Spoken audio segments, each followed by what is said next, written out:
ਗਿਆਨ ਧਿਆਨ ਕਿਛ ਕਰਮ ਨਾ ਜਾਣਾ, ਸਾਰ ਨਾ ਜਾਣਾ ਤੇਰੀ।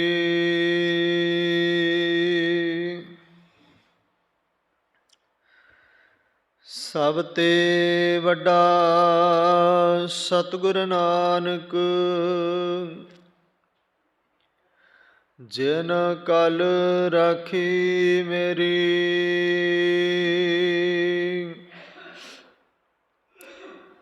ਹਰ ਜੀਉ ਨਿਮਾਣਿਆ ਤੂੰ ਮਾਣ, ਨੀ ਚੀਜਿਆ ਚੀਜ ਕਰੇ ਮੇਰਾ ਗੋਵਿੰਦ। ਤੇਰੀ ਕੁਦਰਤ ਕਉ ਕੁਰਬਾਨ,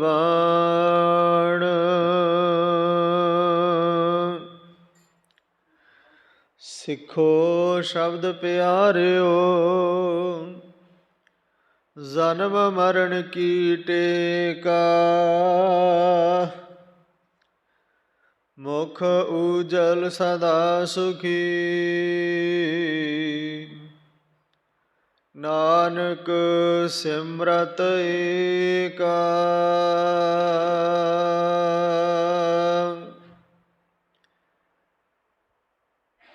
ਕੌਣ ਕੋ ਕਲੰਕ ਰਹਿਓ, ਰਾਮ ਨਾਮ ਲੇਤ ਹੀ। ਪਤਿਤ ਪਵਿੱਤ ਭਏ ਰਾਮ ਕਹਿਤ ਹੀ।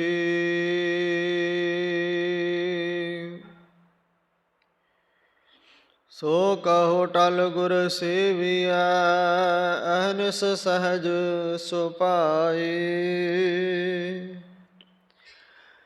ਦਰਸ਼ਨ ਪਰਸਿਐ ਗੁਰੂ ਕੈ, ਜਨਮ ਮਰਨ ਦੁਖ ਜਾਏ।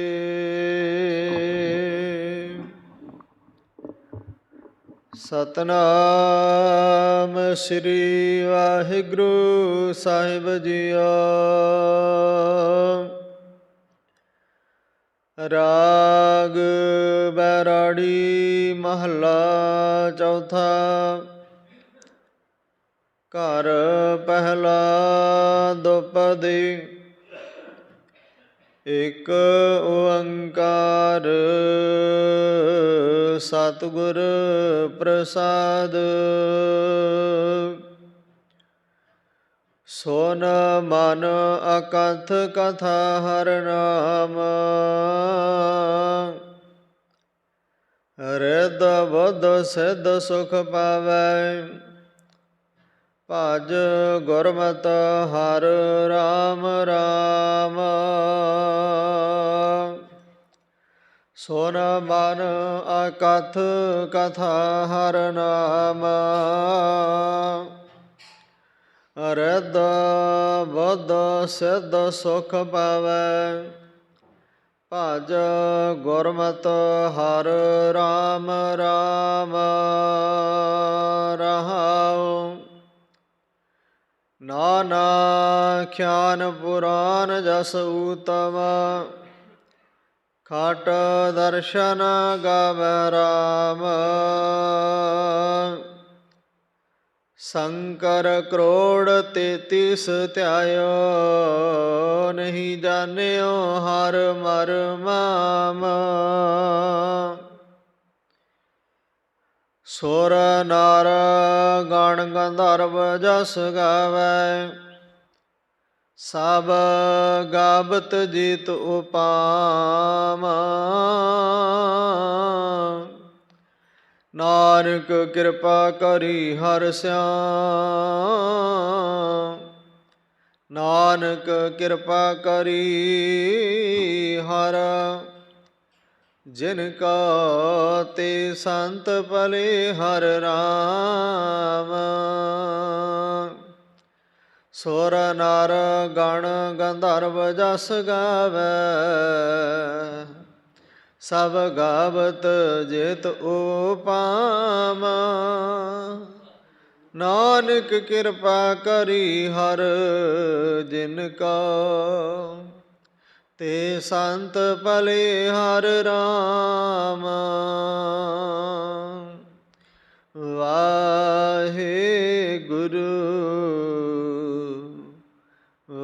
ਵਾਹਿਗੁਰੂ ਵਾਹਿਗੁਰੂ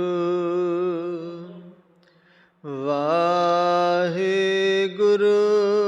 ਵਾਹਿਗੁਰੂ ਵਾਹਿਗੁਰੂ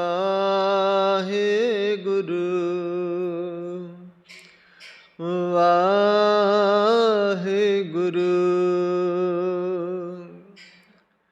ਵਾਹਿਗੁਰੂ ਜੀ ਪਰਮ ਸਨਮਾਨ ਸਤਿਕਾਰਯੋਗ ਗੁਰੂ ਨਾਨਕ ਨਾਮ ਲੇਵਾ। ਗੁਰੂ ਕੀ ਸਾਜੀ ਨਿਵਾਜੀ, ਗੁਰੂ ਕਾ ਖਾਸ ਰੂਪ ਖਾਲਸਾ ਸਾਧ ਸੰਗਤ ਜੀ। ਵਡ ਭਾਗੇ ਹੋ ਜੋ ਅੰਮ੍ਰਿਤ ਵੇਲੇ ਦੀ ਸੰਭਾਲਣਾ ਕਰਦੇ ਹੋ। ਗੁਰੂ ਦਰਬਾਰ ਦੀਆਂ ਹਾਜ਼ਰੀਆਂ ਭਰ, ਸੇਵਾ ਸਿਮਰਨ ਕਰ। ਸਤਿਗੁਰਾਂ ਦੇ ਦਰ ਨਤਮਸਤਕ ਹੋ। ਆਪਣਾ ਮਨੁੱਖਾ ਜੀਵਨ ਸਫਲਾ ਬਣਾਉਣ ਦਾ ਸਫਲ ਯਤਨ ਕਰਦੇ ਹੋ। ਧੰਨ ਧੰਨਤਾ ਦੇ ਜੋਗ ਚਾਵਰ ਛਤਰ ਤਖਤ ਦੇ ਮਾਲਿਕ, ਸਰਬ ਸਾਂਝੇ ਰਹਿਬਰ ਜਗਤ ਗੁਰੂ ਸ਼ਬਦ ਗੁਰੂ ਗਿਆਨ ਗੁਰੂ ਆਦਿ ਸ੍ਰੀ ਗੁਰੂ ਗ੍ਰੰਥ ਸਾਹਿਬ ਜੀ ਮਹਾਰਾਜ ਜੀਆਂ ਦਾ ਕੋਟਾਨ ਕੋਟ ਧੰਨਵਾਦ, ਜਿਨ੍ਹਾਂ ਦੀ ਬੇਅੰਤ ਕਿਰਪਾ ਦਾ ਸਦਕਾ ਸਾਨੂੰ ਇਸ ਵਡਮੁੱਲੇ ਸਮੇਂ ਦੀ ਮਹਾਨ ਅਪਾਰ ਬਖਸ਼ਿਸ਼ ਹੋਈ। ਆਓ ਗੁਰੂ ਕੀਆਂ ਬਖਸ਼ਿਸ਼ਾਂ ਦਾ ਰਹਿਮਤਾਂ ਦਾ ਲਈਏ ਲਾਹਾ। ਸਤਿਗੁਰਾਂ ਦੇ ਚਰਨਾਂ ਦਾ ਧਿਆਨ ਧਰ, ਆਪਣੀ ਮੁਬਾਰਕ ਰਸਨਾ ਪਵਿੱਤਰ ਕਰੋ। ਨਿਭਾਓ ਸੀਸ ਗੁਰੂ ਚਰਨਾਂ ਵਿੱਚ, ਪ੍ਰੇਮ ਸਤਿਕਾਰ ਦੇ ਨਾਲ ਗੱਜ ਵੱਜ ਕੇ ਆਖੋ ਜੀ ਵਾਹਿਗੁਰੂ ਜੀ ਕਾ ਖਾਲਸਾ ਵਾਹਿਗੁਰੂ ਜੀ ਕੀ ਫਤਿਹ। ਸੰਗਤ ਜੀ, ਅੱਜ ਦੇ ਪਾਵਨ ਪਵਿੱਤਰ ਅੰਗ 719 ਗੁਰਬਾਣੀ ਪੜ੍ਹਨ ਸੁਣਨ ਵਿਚਾਰਨ ਵਾਲੇ ਗੁਰਮੁਖ ਜਨ ਅੰਗ ਨੋਟ ਕਰਿਓ। 719 ਅੰਗ ਤੇ ਪਾਵਨ ਰਾਗ ਵੈਰਾੜੀ ਰਾਗ ਦੇ ਵਿੱਚ ਇਹਨਾਂ ਪਾਵਨ ਪਵਿੱਤਰ ਸ਼ਬਦਾਂ ਨੂੰ ਉਚਾਰਨ ਕੀਤਾ ਹੈ। ਧੰਨ ਧੰਨ ਰਾਮਦਾਸ ਗੁਰ, ਜਿਨ ਸਿਰਿਆ ਤਿਨੈ ਸਵਾਰਿਆ। ਸਾਹਿਬ ਸ੍ਰੀ ਗੁਰੂ ਰਾਮਦਾਸ ਜੀ ਮਹਾਰਾਜ ਚੌਥੇ ਪਾਤਸ਼ਾਹ। ਸੁਰ ਤਾਲ ਦੇ ਪਹਿਲੇ ਘਰ ਵਿੱਚ ਦੋ ਪਦੇ ਦੋ ਬੰਦਾਂ ਵਾਲੀ ਬਾਣੀ ਉਚਾਰਨ ਕਰਦੇ ਹਨ। ਰਾਗ ਵੈਰਾੜੀ ਮਹਲਾ ਚੌਥਾ। ਘਰ ਪਹਿਲਾ ਦੁਪਦੇ, ਇਕ ਓੰਕਾਰ ਸਤਿਗੁਰ ਪ੍ਰਸਾਦ। ਉਹ ਪਰਮ ਪਿਤਾ ਪਰਮਾਤਮਾ ਇੱਕ ਹੈ। ਇੱਕ ਦੇ ਹੀ ਗੁਣ ਗਾਉਣੇ, ਇੱਕ ਨੂੰ ਹੀ ਸਿਮਰਨਾ ਆਰਾਧਨਾ, ਤੇ ਸਾਰੀ ਲੋਕਾਈ ਨੂੰ ਇੱਕ ਨਿਗਾਹ ਦੇ ਨਾਲ ਹੀ ਵੇਖਣਾ ਬਿਨਾਂ ਭੇਦਭਾਵ ਤੋਂ। ਇਹ ਉਸ ਇੱਕ ਦਾ ਉਪਦੇਸ਼ ਹੈ। ਦੂਸਰਾ, ਸਤਿਗੁਰ ਸੱਚੇ ਗੁਰੂ ਦੀ ਸੰਗਤ ਕਰਨੀ। ਸੰਗਤ ਦੇ ਵਿੱਚੋਂ ਕੁਝ ਸਿੱਖਣਾ, ਕੁਝ ਖੱਟ ਲੈਣਾ, ਫਿਰ ਸੰਗਤ ਕਰਨੀ ਵੀ ਸਫਲ ਹੀ ਹੈ। ਪ੍ਰਸਾਦ ਭਾਵ ਫਿਰ ਉਸ ਪਰਮ ਪਿਤਾ ਪਰਮਾਤਮਾ ਦੀ ਕਿਰਪਾ ਪ੍ਰਾਪਤ ਹੋ ਜਾਂਦੀ ਹੈ ਜਦੋਂ ਮਨੁੱਖ ਸੱਚੇ ਗੁਰੂ ਦੇ ਗਿਆਨ ਨੂੰ ਪ੍ਰਾਪਤ ਕਰ ਲਵੇ, ਸੱਚੇ ਗੁਰੂ ਦੀ ਆਗਿਆ ਦੇ ਵਿੱਚ ਆ ਜਾਵੇ, ਸੱਚੇ ਗੁਰੂ ਦੇ ਕਹਿਣੇ ਨੂੰ ਮੰਨ ਲਵੇ, ਤਾਂ ਪ੍ਰਸਾਦ, ਕਿਰਪਾ, ਰਹਿਮਤ, ਬਖਸ਼ਿਸ਼ ਪ੍ਰਾਪਤ ਹੋ ਜਾਂਦੀ ਹੈ। ਤਾਂ ਸਤਿਗੁਰੂ ਜੀ ਅੱਗੇ ਪਾਵਨ ਪੰਗਤੀਆਂ ਵਿੱਚ ਕੀ ਸਮਝਾਉਂਦੇ ਨੇ, ਆਪ ਜੀ ਦੇ ਗਿਆਨ ਲਈ ਦੱਸ ਦੇਵਾਂ। ਪਹਿਲਾਂ ਵੀ ਵਿਚਾਰ ਕਰਦੇ ਹਾਂ, ਅਕਸਰ ਇਸ ਗੱਲ ਨੂੰ ਆਪ ਜੀ ਦੇ ਸਮਕਸ਼ ਰੱਖਿਆ ਜਾਂਦਾ ਹੈ। ਗੁਰੂ ਗ੍ਰੰਥ ਸਾਹਿਬ ਜੀ ਦੇ 1430 ਅੰਗ ਹਨ। ਆਦਿ ਸ੍ਰੀ ਗੁਰੂ ਗ੍ਰੰਥ ਸਾਹਿਬ ਜੀ ਪਦਛੇਦ 1430 ਅੰਗ ਹਨ। ਜਿਹਦੇ ਵਿੱਚ 31 ਰਾਗਾਂ ਦਾ ਸਤਿਗੁਰਾਂ ਨੇ ਟਿਕਾਣਾ ਬਣਾਇਆ, ਬਾਣੀ ਉਚਾਰਨ ਕੀਤੀ ਹੈ। ਤਾਂ ਸੰਗਤ ਜੀ, ਇਹ ਇੱਕ ਪਾਵਨ ਰਾਗ ਬੈਰਾੜੀ ਰਾਗ ਸਾਰੇ ਰਾਗਾਂ ਤੋਂ ਛੋਟਾ ਰਾਗ ਹੈ। ਇੱਕ ਪੰਨੇ ਦੇ ਉੱਪਰ ਹੀ ਇਸ ਰਾਗ ਦੀ ਬਾਣੀ ਹੈ ਜਿਹੜੀ ਗੁਰੂ ਗ੍ਰੰਥ ਸਾਹਿਬ ਦੇ ਵਿੱਚ ਦਰਜ ਹੈ।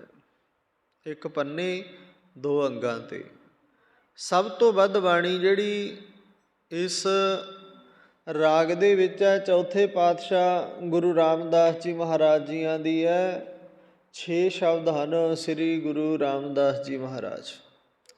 ਇੱਕ ਸ਼ਬਦ 5ਵੇਂ ਪਾਤਸ਼ਾਹ ਗੁਰੂ ਅਰਜਨ ਦੇਵ ਜੀ ਮਹਾਰਾਜ ਜੀਆਂ ਦਾ ਹੈ, ਜਿਹਨੂੰ ਅਸੀਂ ਰੋਜ਼ ਗਾਉਂਦੇ ਹਾਂ, ਸੰਤ ਜਨਾ ਮਿਲ ਹਰ ਜਸ ਗਾਇਓ, ਕੋਟ ਜਨਮ ਕੇ ਦੁੱਖ ਗਵਾਇਓ। ਇਹ ਪਾਵਨ ਸ਼ਬਦ ਗੁਰੂ ਅਰਜਨ ਦੇਵ ਜੀ ਮਹਾਰਾਜ ਜੀਆਂ ਦਾ।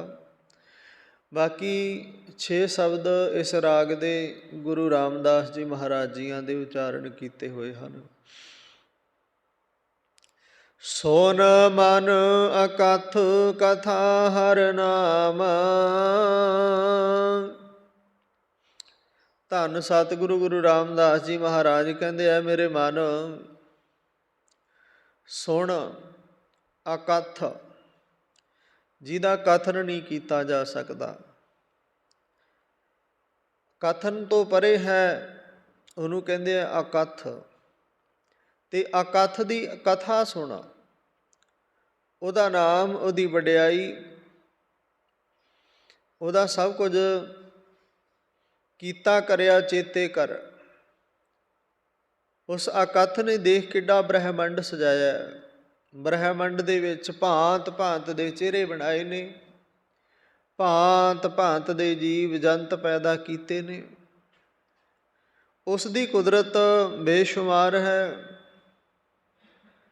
ਤੇ ਕੁਦਰਤ ਦਾ ਜੋ ਮਾਲਕ ਕੁਦਰਤ ਦੇ ਵਿੱਚ ਹੀ ਸਮਾਇਆ ਹੋਇਆ, ਬਲਿਹਾਰੀ ਕੁਦਰਤ ਵਸਿਆ, ਜੋ ਕੁਦਰਤ ਦੇ ਵਿੱਚ ਹੀ ਵਸ ਰਿਹਾ। ਉਸ ਦੀ ਕਥਾ, ਉਸ ਦਾ ਹਰ ਨਾਮ ਸਿਮਰਿਆ ਕਰ। ਜਦੋਂ ਉਸ ਅਕਥ ਦੀ ਕਥਾ ਸੁਣੇਗਾ, ਨਾਮ ਸੁਣੇਗਾ, ਵਡਿਆਈ ਸੁਣੇਗਾ, ਗੁਣ ਗਾਏਗਾ, ਗੁਣਾਂ ਨੂੰ ਸੁਣੇਗਾ, ਫਿਰ ਕੀ ਹੋਣਾ? ਰਿੱਧ ਬੁੱਧ ਸਿੱਧ ਸੁਖ ਪਾਵੈ, ਭਜ ਗੁਰਮਤਿ ਹਰਿ ਰਾਮ ਰਾਮ। ਧੰਨ ਸਤਿਗੁਰੂ ਗੁਰੂ ਰਾਮਦਾਸ ਜੀ ਮਹਾਰਾਜ ਸਮਝਾਉਂਦੇ ਹਨ, ਰਿੱਧ ਤੋਂ ਭਾਵ ਧਨ ਪਦਾਰਥ, ਬੁੱਧ ਤੋਂ ਭਾਵ ਹੈ ਅਕਲ, ਸਿੱਧ ਤੋਂ ਭਾਵ ਕਰਾਮਾਤੀ ਤਾਕਤਾਂ, ਪਾਵੈ ਤੋਂ ਭਾਵ ਪ੍ਰਾਪਤ ਕਰ ਲੈਣਾ। ਤਾਂ ਸਤਿਗੁਰੂ ਜੀ ਕਹਿੰਦੇ ਗੁਰਮਤਿ, ਗੁਰਮਤਿ ਤੋਂ ਭਾਵ ਗੁਰੂ ਦੀ ਸਿੱਖਿਆ ਉੱਤੇ ਤੁਰ ਕੇ, ਐ ਮੇਰੇ ਮਨ, ਗੁਰੂ ਦੀ ਮੱਤ ਉੱਤੇ ਤੁਰ ਕੇ ਪਰਮਾਤਮਾ ਦਾ ਭਜਨ ਕਰਿਆ ਕਰ। ਉਸ ਅਕਾਲ ਪੁਰਖ ਵਾਹਿਗੁਰੂ ਦਾ ਸਿਮਰਨ ਕਰਿਆ ਕਰ, ਉਸ ਦਾਤੇ ਨੂੰ ਚੇਤੇ ਕਰਿਆ ਕਰ। ਉਸ ਪਰਮਾਤਮਾ ਦੇ ਹੱਥ ਵਿੱਚ ਤੇਰੀਆਂ ਸਾਰੀਆਂ ਲੋੜਾਂ, ਜੋ ਤੈਨੂੰ ਚਾਹੀਦਾ, ਸਭ ਕੁਛ ਉਸ ਦਾਤੇ ਦੇ ਹੱਥ ਵਿੱਚ ਹੈ। ਉਸ ਦਾਤੇ ਨੇ ਤੈਨੂੰ ਚੰਗੀ ਅਕਲ ਬੁੱਧ ਦੇਣੀ ਹੈ। ਉਸ ਦਾਤੇ ਨੇ ਰਿੱਧ ਭਾਵ ਧਨ ਪਦਾਰਥ, ਉੱਚੀ ਅਕਲ, ਕਰਾਮਾਤੀ ਤਾਕਤਾਂ ਤੇ ਸਾਰੇ ਸੁੱਖ, ਹਰ ਨਾਮ ਹੀ, ਪਰਮਾਤਮਾ ਦੇ ਨਾਮ ਵਿੱਚ ਹੀ ਸਭ ਕੁਝ ਹੈ ਤੇ ਤੂੰ ਸਭ ਕੁਝ ਪ੍ਰਾਪਤ ਕਰ ਲਏਗਾ। ਰਿੱਧ ਬੁੱਧ ਸਿੱਧ, ਸਤਿਗੁਰੂ ਜੀ ਕਹਿੰਦੇ ਸਾਰੇ ਪਦਾਰਥ, ਸਾਰੇ ਸੁੱਖ, ਫਿਰ ਚੰਗੀ ਅਕਲ, ਚੰਗੀ ਮੱਤ, ਉਹ ਵੀ ਨਾਮ ਦੇ ਵਿੱਚੋਂ ਹੀ ਮਿਲਣੀ ਹੈ। ਕਰਾਮਾਤੀ ਤਾਕਤਾਂ, ਇਹ ਵੀ ਨਾਮ ਦੇ ਵਿੱਚ ਨੇ।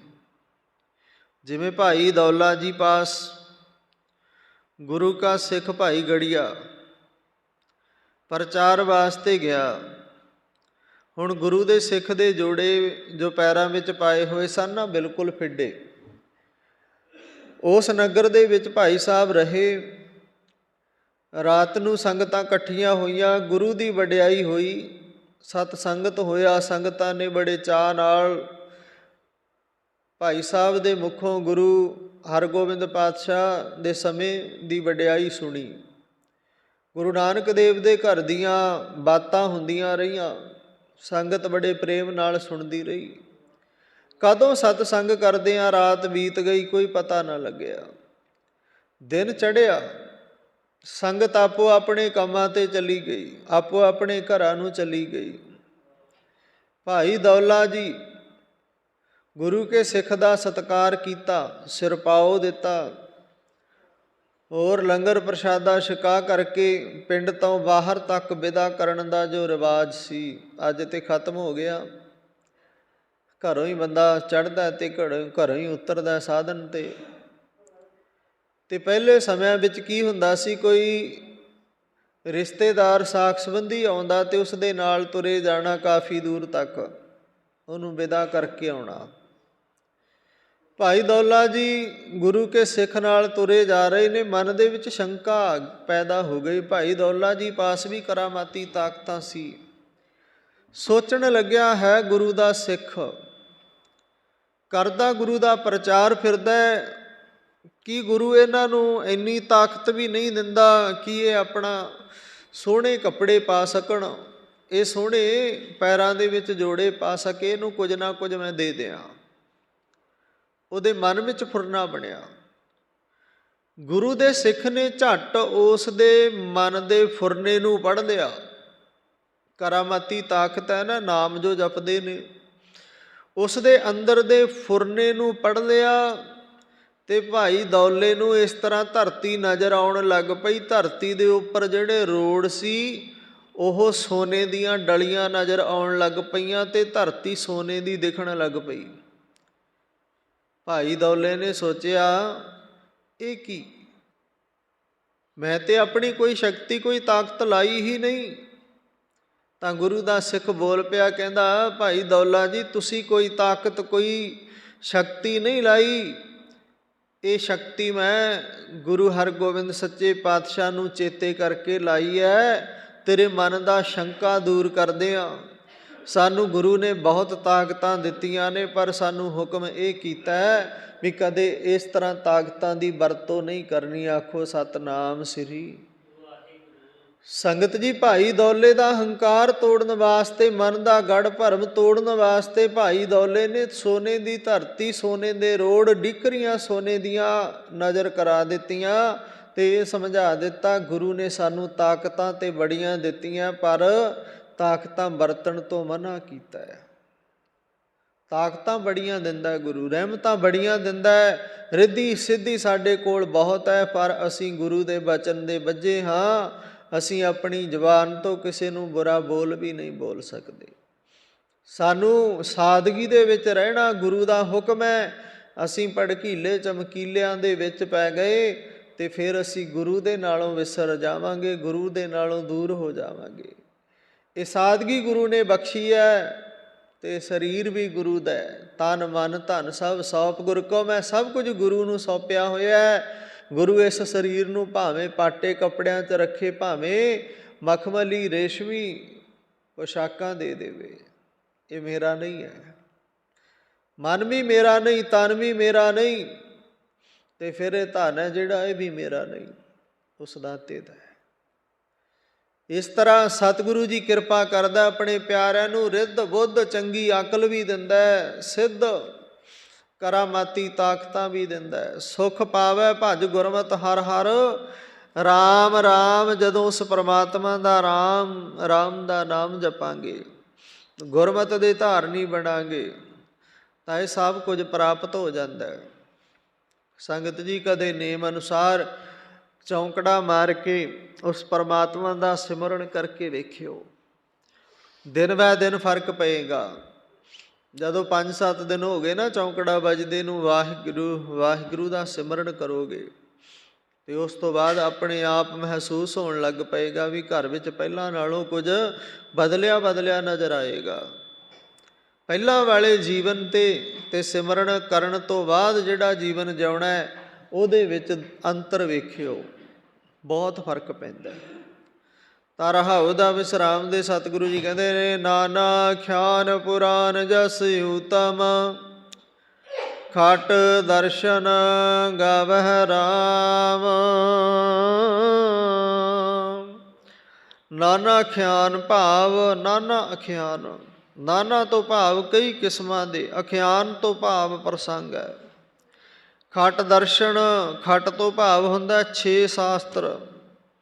ਸਤਿਗੁਰੂ ਜੀ ਕਹਿੰਦੇ, ਹੇ ਮਨ, ਉਸ ਅਕਥ ਕਥਾ ਪਰਮਾਤਮਾ ਦਾ ਸਿਮਰਨ ਕਰਿਆ ਕਰ, ਜਿਸ ਦਾ ਉੱਤਮ ਜਸ ਮਹਾਂਭਾਰਤ ਆਦਿਕ ਅਨੇਕਾਂ ਪ੍ਰਸੰਗ ਪੁਰਾਣ ਅਤੇ ਸ਼ਾਸਤਰ ਗਾਉਂਦੇ ਹਨ। ਸਭ ਉਸ ਦਾ ਅੰਤ ਨਹੀਂ ਪਾ ਸਕੇ। ਪਾਵਨ ਬਾੜੀ ਪੜ੍ਹਦੇ ਆ ਨਾ ਆਪਾਂ, ਸੋ ਦਰ ਕੇਹਾ ਸੋ ਘਰ ਕੇਹਾ, ਜਿਤਵੈ ਸਰਬ ਸਮਾਲੇ, ਵਾਜੇ ਤੇਰੇ ਨਾਦ ਅਨੇਕਾ, ਸੰਖਾ ਕੀਤੇ ਤੇਰੇ ਵਾਵਣ ਹਾਰੇ। ਇਹਦੇ ਵਿੱਚ ਸੰਗਤ ਜੀ ਜਿੰਨੀ ਇਹ ਪੌੜੀ ਹੈ ਗਾਉਣ ਵਾਲਿਆਂ ਦਾ ਜ਼ਿਕਰ ਕੀਤਾ। ਸਤਿਗੁਰਾਂ ਨੇ ਅੰਤ ਵਿੱਚ ਕਿਹਾ, ਗਾਵਨ ਸੇ ਮੈਂ ਚਿਤਨਾਵਨ, ਹੋਰ ਕੀਤੇ ਗਾਵਨ। ਕਿੰਨੇ ਗਾਉਣ ਵਾਲੇ ਨੇ ਉਸ ਪਰਮਾਤਮਾ ਨੂੰ। ਕਿਸੇ ਨੇ ਗਾ ਕੇ ਰਾਮਾਇਣ ਲਿਖ ਦਿੱਤੀ, ਕਿਸੇ ਨੇ ਗਾਇਆ ਉਹਦਾ ਜਸ ਤੇ ਵੇਦ ਲਿਖ ਦਿੱਤੇ, ਕਿਸੇ ਨੇ ਉਸ ਦਾ ਜਸ ਗਾਇਆ ਤੇ ਹੋਰ ਧਾਰਮਿਕ ਗ੍ਰੰਥ ਲਿਖ ਦਿੱਤੇ। ਪਰ ਕਬੀਰ ਸਾਹਿਬ ਕਹਿੰਦੇ ਨੇ, ਕਹਿੰਦੇ ਜੇ ਮੈਂ ਸਮੁੰਦਰ ਨੂੰ ਸ਼ਾਹੀ ਬਣਾ ਲਵਾਂ, ਸਾਰੀ ਧਰਤੀ ਦਾ ਕਾਗਜ਼ ਬਣਾ ਲਵਾਂ, ਤਾਂ ਵੀ ਉਸ ਪਰਮਾਤਮਾ ਦਾ ਜਸ ਹੈ ਜਿਹੜਾ ਲਿਖਿਆ ਨਹੀਂ ਜਾ ਸਕਦਾ। ਸਾਰੀ ਧਰਤੀ ਦਾ ਕਾਗਜ਼ ਹੋਵੇ ਤੇ ਸਮੁੰਦਰ ਜਿੰਨੇ ਨਦੀਆਂ ਸਭ ਦੀ ਮੈਂ ਸ਼ਾਹੀ ਬਣਾ ਲਵਾਂ, ਜਿੰਨੀ ਬਨਸਪਤੀ ਹੈ, ਜਿੰਨੇ ਜੰਗਲ ਰੁੱਖ ਨੇ, ਸਭ ਨੂੰ ਘੜ ਕੇ ਕਲਮਾ ਬਣਾ ਲਵਾਂ, ਤਾਂ ਵੀ ਉਸ ਪਰਮਾਤਮਾ ਦਾ ਜਸ ਹੈ ਜਿਹੜਾ ਲਿਖਿਆ ਨਹੀਂ ਜਾ ਸਕਦਾ। ਤੇ ਇਸ ਜ਼ਬਾਨ ਦੇ ਨਾਲ ਹਜ਼ਾਰਾਂ ਲੱਖਾਂ ਜ਼ਬਾਨਾਂ ਹੋਣ, ਗਾਇਆ ਨਹੀਂ ਜਾ ਸਕਦਾ।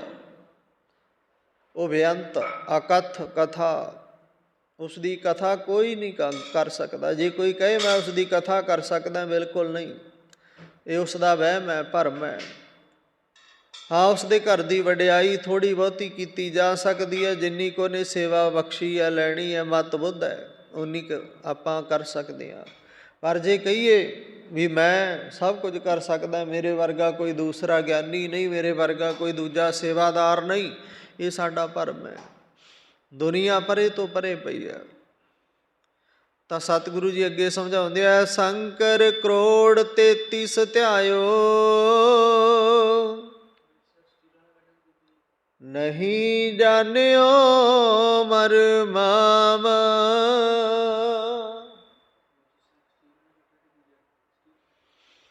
ਧੰਨ ਸਤਿਗੁਰੂ ਜੀ ਅੱਗੇ ਫਰਮਾਉਂਦੇ ਹਨ, ਸ਼ੰਕਰ ਕਰੋੜ 33, ਸ਼ੰਕਰ ਤੋਂ ਭਾਵ ਸ਼ਿਵ, ਤੇ 33 ਕਰੋੜ ਦੇਵਤੇ ਦਾ ਜ਼ਿਕਰ ਆਉਂਦਾ ਹੈ। ਮਰਮਾਮ ਤੋਂ ਭਾਵ ਮਰਮ ਭੇਤ। ਸਤਿਗੁਰੂ ਜੀ ਸਮਝਾਉਂਦੇ ਹੈ, ਸ਼ਿਵ ਜੀ ਅਤੇ 33 ਕਰੋੜ ਦੇਵਤਿਆਂ ਨੇ ਵੀ ਉਸ ਦਾ ਧਿਆਨ ਧਰਿਆ, ਪਰ ਉਸ ਹਰੀ ਦਾ ਭੇਤ ਨਹੀਂ ਪਾ ਸਕੇ।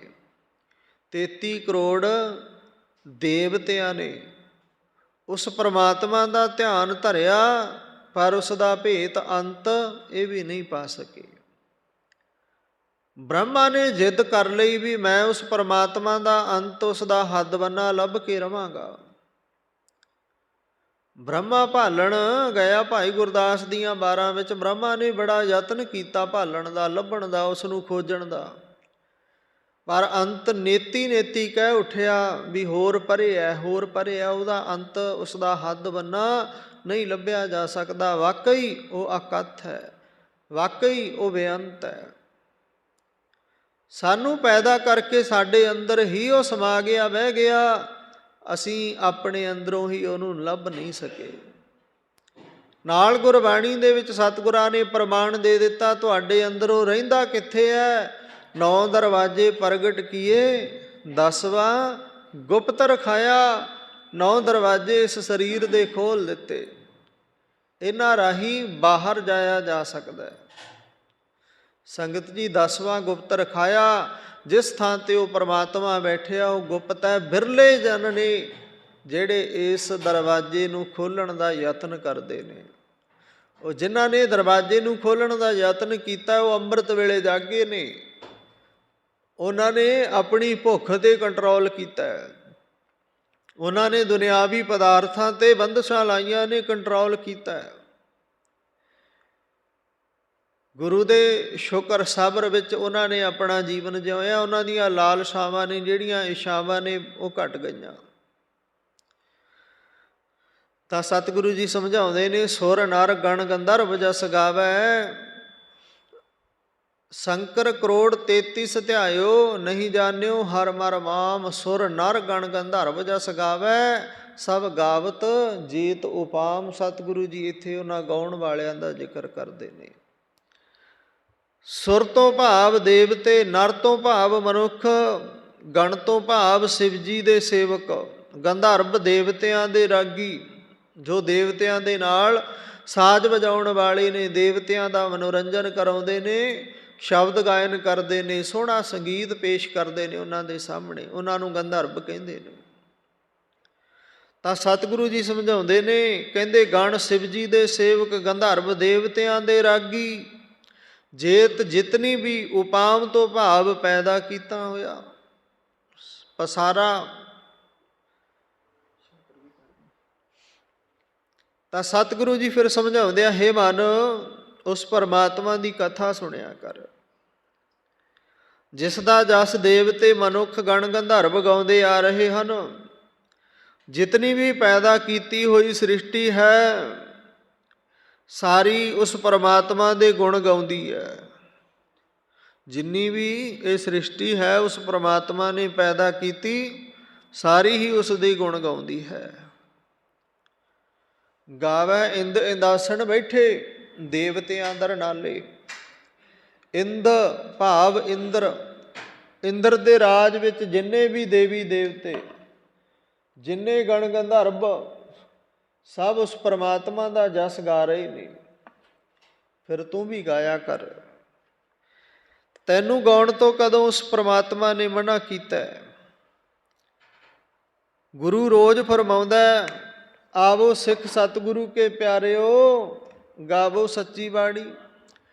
ਪਰ ਗੁਰੂ ਦੇ ਪਿਆਰੇ ਗੁਰਬਾਣੀ ਨੂੰ ਗਾਉਂਦੇ ਆ, ਸੁਣਦੇ ਆ। ਅਤੇ ਇੱਥੇ ਸਤਿਗੁਰਾਂ ਨੇ ਜ਼ਿਕਰ ਕੀਤਾ, ਕਹਿੰਦੇ ਸੁਰ ਨਰ ਗਣ ਗੰਧਰਵ ਜਸ ਗਾਵੈ, ਸਭ ਗਾਵਤ ਜੀਤ ਉਪਾਮ।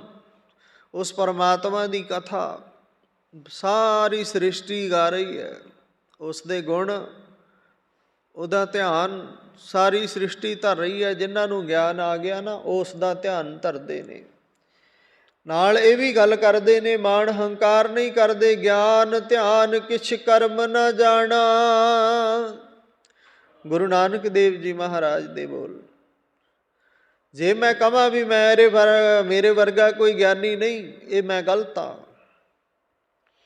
ਗਿਆਨ ਧਿਆਨ ਕਿਛ ਕਰਮ ਨਾ ਜਾਣਾ, ਸਾਰ ਨਾ ਜਾਣਾ ਤੇਰੀ, ਤੇਰੇ ਘਰ ਦੀ ਸਾਰ, ਤੇਰੇ ਘਰ ਦਾ ਮੈਨੂੰ ਨਹੀਂ ਪਤਾ ਕਿਸ ਤਰ੍ਹਾਂ ਦਾ ਤੇਰਾ ਘਰ ਹੈ। ਸੋ ਦਰ ਕਿਹਾ ਸੋ ਘਰ ਕਿਹਾ।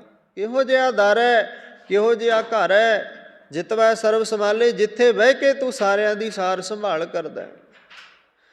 ਤਾਂ ਹੇ ਪਰਮ ਪਿਤਾ ਪਰਮਾਤਮਾ, ਜੇਤ ਉਪਾਮ ਸਭ ਸ੍ਰਿਸ਼ਟੀ ਤੈਨੂੰ ਗਾਉਂਦੀ ਹੈ। ਕਿਰਪਾ ਕਰਕੇ ਸਾਡੇ 'ਤੇ ਵੀ ਤਰਸ ਕਰ, ਰਹਿਮਤ ਕਰ। ਅਸੀਂ ਵੀ ਤੈਨੂੰ ਗਾਈਏ, ਅਸੀਂ ਵੀ ਤੈਨੂੰ ਸੁਣੀਏ। ਸਾਡੇ ਜੀਵਨ ਦੇ ਵਿੱਚ ਵੀ ਕੁਝ ਬਦਲਾਵ ਆ ਜਾਏ, ਕੁਝ ਅਸੀਂ ਵੀ ਸਿੱਖ ਲਈਏ।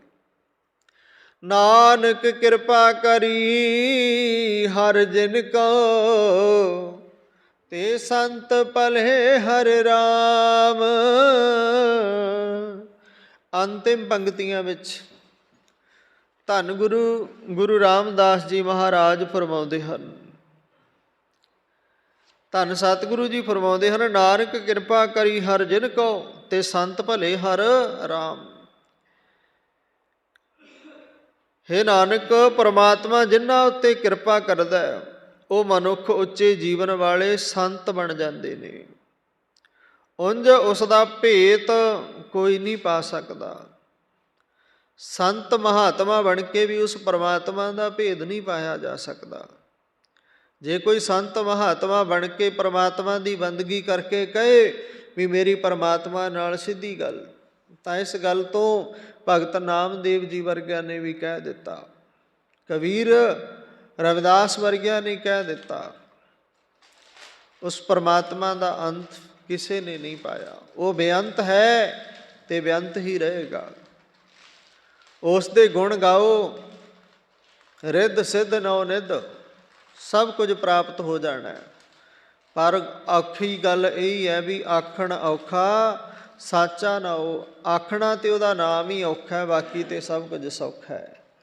ਉਸ ਦਾ ਦਿੱਤਾ ਖਾਣਾ ਸੌਖਾ ਹੈ, ਉਸ ਦਾ ਦਿੱਤਾ ਵਰਤਣਾ ਸੌਖਾ ਹੈ, ਹੰਢਾਉਣਾ ਸੌਖਾ ਹੈ, ਪਰ ਉਸ ਦਾ ਸ਼ੁਕਰ ਕਰਨਾ ਬੜਾ ਔਖਾ ਹੈ। ਉਸ ਦਾ ਹੁਕਮ ਕਮਾਉਣਾ ਬੜਾ ਔਖਾ ਹੈ। ਦਾਤ ਪਿਆਰੀ ਵਿਸਰਿਆ ਦਾਤਾਰਾ। ਸਤਿਗੁਰੂ ਜੀ ਕਹਿੰਦੇ ਪ੍ਰਮਾਤਮਾ ਤੋਂ ਦਾਤਾਂ ਮੰਗ ਲਈਆਂ, ਦਾਤਾਂ ਦਾ ਮਾਲਕ ਬਣ ਗਿਆ, ਪਰ ਦਾਤਾਰਾ ਜੀ ਨੇ ਦਾਤਾਂ ਦਿੱਤੀਆਂ ਨੇ ਉਹਨੂੰ ਭੁਲਾ ਦਿੱਤਾ। ਇਹ ਅਕਸਰ ਮਨੁੱਖ ਦਾ ਕਹਿ ਲਓ ਵੀ ਕਰਮ ਹੈ। ਮਨੁੱਖ ਪਰਮਾਤਮਾ ਦੀ ਦਾਤ ਨੂੰ ਭੁਲਾ ਦਿੰਦਾ ਹੈ, ਦਾਤ ਨੂੰ ਵਰਤ ਲੈਂਦਾ ਤੇ ਉਸ ਦਾਤੇ ਨੂੰ ਭੁਲਾ ਦਿੰਦਾ। ਇਹ ਮਨੁੱਖ ਦੀ ਫਿਤਰਤ ਹੈ, ਮਨੁੱਖ ਦਾ ਸੁਭਾਅ ਹੈ। ਬਿਰਲੇ ਜਨ ਨੇ ਜੋ ਸੰਗਤ ਜੀ ਚੇਤੇ ਰੱਖਦੇ ਨੇ ਵੀ ਇਹ ਪਰਮਾਤਮਾ ਨੇ ਦਿੱਤੀਆਂ ਹੋਈਆਂ ਦਾਤਾਂ ਨੇ ਤੇ ਉਸ ਦਾਤੇ ਦਾ ਜਿਹੜੇ ਸ਼ੁਕਰਗੁਜ਼ਾਰ ਹੋਏ ਰਹਿੰਦੇ ਨੇ। ਅੱਜ ਦੇ ਪਾਵਨ ਪਵਿੱਤਰ ਹੁਕਮਨਾਮਿਆਂ ਵਿੱਚ ਸਾਹਿਬ ਸ੍ਰੀ ਗੁਰੂ ਰਾਮਦਾਸ ਜੀ ਮਹਾਰਾਜ ਪਰਮਾਤਮਾ ਦੇ ਬਾਬਤ ਤੇ ਉਸ ਦੇ ਗੁਣਾਂ ਦੇ ਬਾਬਤ ਸਮਝਾਉਂਦੇ ਨੇ। ਗਾਉਣ ਵਾਲਿਆਂ ਬਾਰੇ ਗੱਲ ਕਰਦੇ ਨੇ ਜੋ ਉਸ ਦਾ ਜਸ ਗਾਉਂਦੇ ਨੇ, ਤੇ ਅਸੀਂ ਵੀ ਉਸ ਪਰਮਾਤਮਾ ਦਾ ਜਸ ਗਾ ਕਰਕੇ ਆਪਣੇ ਜੀਵਨ ਨੂੰ ਸਫਲਾ ਬਣਾਈਏ। ਸੋ ਸਾਹਿਬ ਸ੍ਰੀ ਗੁਰੂ ਗੋਬਿੰਦ ਸਿੰਘ ਜੀ ਮਹਾਰਾਜ ਜੀਆਂ ਦਾ ਜੋ ਅੱਜ 38ਵਾਂ ਹੁਕਮ ਹੈ, ਉਸ ਦੇ ਵਿੱਚ ਗੱਲ ਕੀਤੀ ਹੈ ਸਤਿਗੁਰਾਂ ਨੇ ਭਾਦਨੀ। ਭਾਦਨੀ ਤੋਂ ਭਾਵ ਹੁੰਦਾ ਮੁੰਨੇ ਸਿਰ ਵਾਲੇ। ਸਤਿਗੁਰੂ ਜੀ ਕਹਿੰਦੇ ਅੰਮ੍ਰਿਤ ਧਾਰੀ ਸਿੱਖ ਨੇ ਸਿਰ ਮੁੰਨੇ ਵਾਲੇ ਨੂੰ ਆਪਣੀ ਕੰਨਿਆ ਦਾ ਰਿਸ਼ਤਾ ਨਹੀਂ ਕਰਨਾ। ਗੁਰੂ ਗੋਬਿੰਦ ਸਿੰਘ ਮਹਾਰਾਜ ਜੀਆਂ ਦੇ 52 ਹੁਕਮਨਾਮਿਆਂ ਵਿੱਚੋਂ 38 ਨੰਬਰ ਹੁਕਮਨਾਮਾ ਹੈ ਜਿਹਦੇ ਵਿੱਚ ਸਤਿਗੁਰਾਂ ਨੇ ਕਿਹਾ ਭਾਦਨੀ ਸਿਰ ਮੁੰਨੇ ਦੇ ਨਾਲ, ਜਿਹਦਾ ਸਿਰ ਮੁੰਨਿਆ ਹੋਇਆ ਸਿੱਖ ਆਪਣੀ ਬੱਚੀ ਦਾ ਵਿਆਹ ਕਾਰਜ ਉਹਦੇ ਨਾਲ ਨਾ ਕਰੇ। ਪਰ ਸੰਗਤ ਜੀ ਅਸੀਂ ਥੋੜ੍ਹੇ ਬਹੁਤੇ ਲੋਭ ਲਾਲਚਾਂ ਦੇ ਵਸ ਪੈ ਕਰਕੇ ਆਪਣੇ ਇਸ ਸਾਰੇ ਸਤਿਗੁਰਾਂ ਦੇ ਦਿੱਤੇ ਹੋਏ ਬਚਨਾਂ ਤੋਂ ਕਿਤੇ ਬਾਗੀ ਹੋ ਗਏ ਹਾਂ, ਭੁੱਲ ਗਏ ਹਾਂ। ਇਹ ਸੰਸਾਰ ਸੁੱਖਾਂ ਦਾ ਵੱਜਿਆ ਹੋਇਆ, ਸੁੱਖਾਂ ਦੇ ਪਿੱਛੇ ਦੌੜਦਾ ਹੈ। ਗੁਰੂ ਦੇ ਵਚਨ ਨਾਲ ਕੋਈ ਕਿਸੇ ਦਾ ਬਹੁਤ ਲਗਾਵ ਨਹੀਂ। ਜਿਵੇਂ ਦਾਤ ਪਿਆਰੀ ਵਿਸਰਿਆ ਦਾਤਾਰਾ, ਦਾਤਾਂ ਗੁਰੂ ਦਿੰਦਾ ਤੇ ਦਾਤੇ ਨੂੰ ਹਰ ਕੋਈ ਵਿਸਾਰ ਦਿੰਦਾ ਹੈ। ਆਓ ਅਰਦਾਸ ਬੇਨਤੀ ਦਾ ਸਮਾਂ ਹੋਇਆ, ਗੁਰੂ ਚਰਨਾਂ ਵਿੱਚ ਅਰਦਾਸ ਕਰੀਏ। ਸਤਿਗੁਰੂ ਜੀ ਸਾਨੂੰ ਸੋ ਮੱਤ ਬਖਸ਼ਿਓ, ਅਸੀਂ ਬਾਣੇ ਬਾਣੀ ਦੇ ਧਾਰਨੀ ਬਣ ਕੇ ਆਪ ਜੀ ਦੇ ਹੁਕਮਾਂ ਅਨੁਸਾਰ ਜੀਵਨ ਜਿਉ ਸਕੀਏ। ਸਾਡੇ ਜੀਵਨ ਦੀ ਖੇਡ ਬਣ ਜਾਏ, ਤਨ ਮਨ ਧਨ ਸਭ ਸੌਂਪ ਗੁਰ ਕੋ ਹੁਕਮ ਮੰਨੀਏ ਪਾਈਏ। ਅਸੀਂ ਆਪ ਜੀ ਦੇ ਹੁਕਮ ਵਿੱਚ ਰਹਿ ਕੇ ਆਪਣਾ ਜੀਵਨ ਜਿਉਈਏ ਤਾਂ ਸਾਡੀ ਆਤਮਾ ਦਾ, ਸਾਡੀ ਰੂਹ ਦਾ ਭਲਾ, ਸਾਡੀਆਂ ਕੁਲਾਂ ਦਾ ਭਲਾ। ਆਪ ਤਰੇ ਕੁਲ ਵੀ ਲਈ ਤਰਾਏ, ਆਪਣੀ ਕੁਲ ਵੀ ਉਹ ਤਰਾ ਲੈਂਦੇ ਨੇ ਜੋ ਗੁਰੂ ਦੇ ਵਚਨ 'ਤੇ ਪਹਿਰਾ ਦਿੰਦੇ ਨੇ। ਸੋ ਆਓ ਸਾਰੇ ਆਨੰਦ ਸਾਹਿਬ ਦਾ ਜਾਪ ਕਰੀਏ। ਕੋਈ ਰਸਨਾ ਵਾਂਝੀ ਨਾ ਰਵੇ, ਹੋਈਆਂ ਬੇਅੰਤ ਭੁੱਲਾਂ ਚੁੱਕਾਂ ਦੀ ਖਿਮਾ। ਸੰਗਤ ਅਤੇ ਗੁਰੂ, ਗੁਰੂ ਅਤੇ ਸੰਗਤ ਬਖਸ਼ਣ ਜੋਗ। ਸਤਿਨਾਮ।